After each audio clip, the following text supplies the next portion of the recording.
traffic. And again, even the traffic is not much. Should be just Hey, come on, it's Sunday, right? Yeah, it's No, normally in Poland, on Sunday, you can't see Yes. something like this. Because people spend Sundays at home, Yes. they don't work, they, just try to spend as much time as they can with their family. So maybe they go, for example, for a leg or something, but but mainly they stay at home. Yeah, mainly they stay when they are work.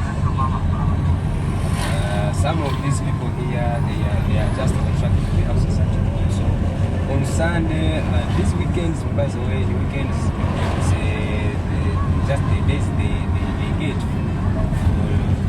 going there to pay the workers, doing what, how far they are, like that.